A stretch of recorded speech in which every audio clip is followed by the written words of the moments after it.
La geoarqueología es una disciplina que emplea una serie de técnicas propias de las ciencias de la Tierra para comprender el registro arqueológico. Así, nos permite dar respuesta a ciertas preguntas como cómo se forman los yacimientos arqueológicos, de dónde proceden los artefactos y los restos vegetales y minerales y cómo llegaron a ellos, cómo se amortizaron las distintas zonas de un asentamiento, cómo se utilizó a una escala más amplia el paisaje del entorno del yacimiento para la agricultura y la obtención de recursos, qué papel desempeñan los procesos geomorfológicos en la elección de su emplazamiento y qué influencia tienen en su abandono. En el proyecto Landscapes of Reconquest utilizamos este tipo de métodos geoarqueológicos para identificar qué se cultivaba en las terrazas, los sistemas de riego, cómo se gestionaban y cómo se abandonaban posteriormente. Estos métodos también nos ayudan a comprender cómo se utilizaban las distintas zonas de los castillos y cómo cambiaron las actividades en ellos a lo largo del tiempo. La micromorfología de suelos es una técnica geoarqueológica que nos permite llevar a cabo una excavación bajo el microscopio, permitiéndonos, por tanto, desvelar la historia de esos suelos. Aquí, en el castillo de Teba, en Andalucía, estamos recogiendo muestras de las capas del suelo de una construcción que data del periodo nazarí. La información de estas muestras nos dirá qué materiales, como el yeso en este caso, se utilizaron para construir el suelo, y a partir de los residuos microscópicos incluso qué actividades pudieron tener lugar aquí.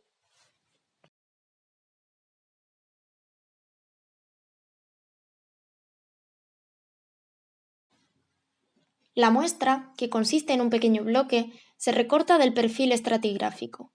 Estos estratos representan los niveles de materiales que se han ido acumulando dentro de la zona. Los estratos pueden representar superficies de suelo, acumulaciones de residuos de diversas actividades y materiales de derrumbes de construcciones por periodos de abandono. Es importante mantener el bloque intacto, se envuelve bien y se etiqueta con su ubicación y orientación. Seguidamente, el bloque se lleva al laboratorio para preparar lo que se conoce como lámina delgada. De hecho, lo que estamos llevándonos con dicha muestra responde en realidad a una parte intacta del yacimiento para su posterior estudio al microscopio.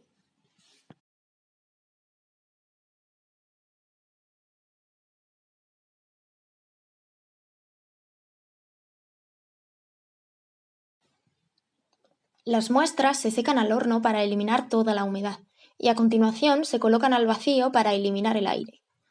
Después, se introduce resina en la muestra mientras ésta está al vacío para rellenar los espacios o las bolsas de aire que puedan quedar entre las partículas. Una vez cubiertas de resina, las muestras se colocan de nuevo en el horno durante la noche para que se endurezcan y formen un bloque sólido.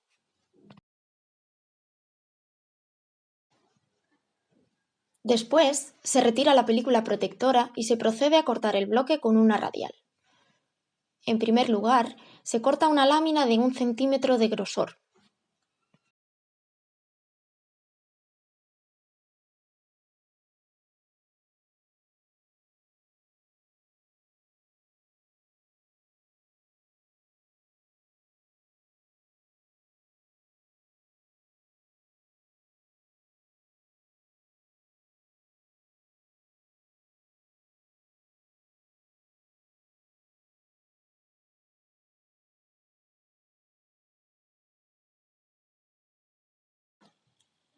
A continuación, se recorta la lámina para que quepa en un soporte de cristal de 10 centímetros y medio por 7 centímetros y medio.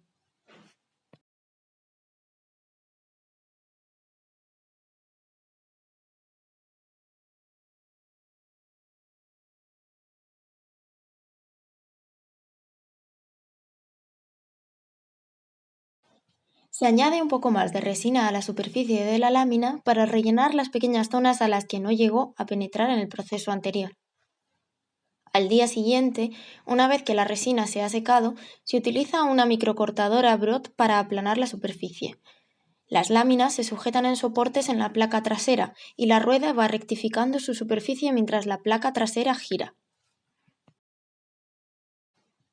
La superficie de vidrio también se aplana con un equipo de precisión Logitech. Las láminas se adhieren a los soportes de vidrio, por lo que es importante que ambas estén lo más planas posible para conseguir un buen acabado. Las plantillas están calibradas a 2,7 milímetros. Los soportes se sujetan a las plantillas mediante vacío y se sumergen en una solución compuesta por agua y óxido de aluminio. Las partículas de óxido de aluminio, suspendidas en el agua, actúan como abrasivo.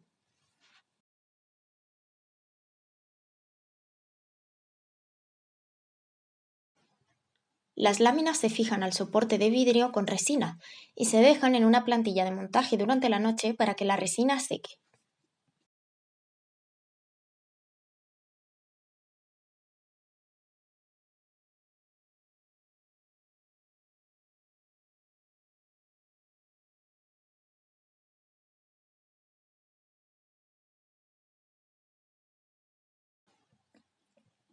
Cuando la resina ha secado, se corta el exceso de la lámina para dejar una sección de 3 milímetros de grosor.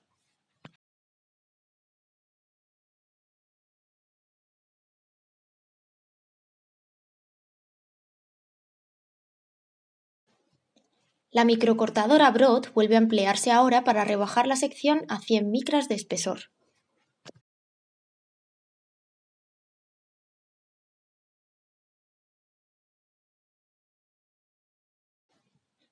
A continuación, se transfieren a la Logitech, donde las secciones se rebajan a un grosor de 30 micras, esta vez en una solución abrasiva compuesta por aceite y óxido de aluminio para proteger la muestra.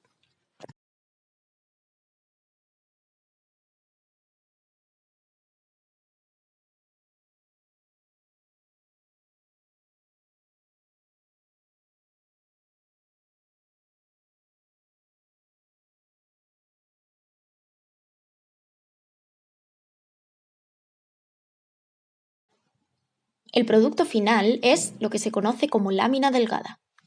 Una vez listas, se tapan hasta proceder a su análisis.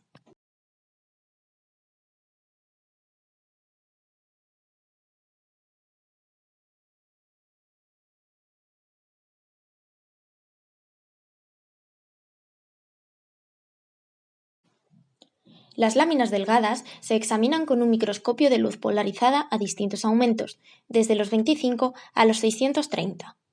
Las diferentes capas de la lámina delgada se describen y clasifican según los criterios edafológicos y sedimentológicos. También se cuantifican las inclusiones, como minerales, materiales vegetales y fragmentos de estiércol y cerámica.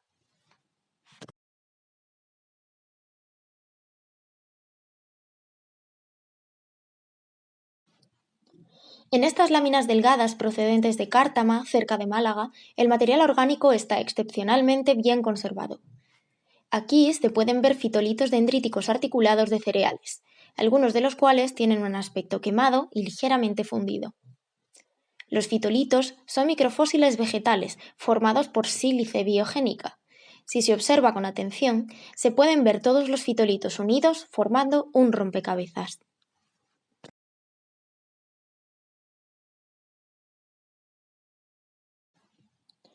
Aquí se puede ver estiércol de herbívoros que contiene esferulitas fecales calcáreas.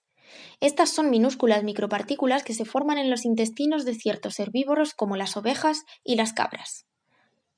La información de Cártama nos ayuda a comprender la economía del yacimiento en relación al procesamiento de los alimentos, a la cría de animales y a la propia naturaleza de la ocupación localizada bajo el castillo.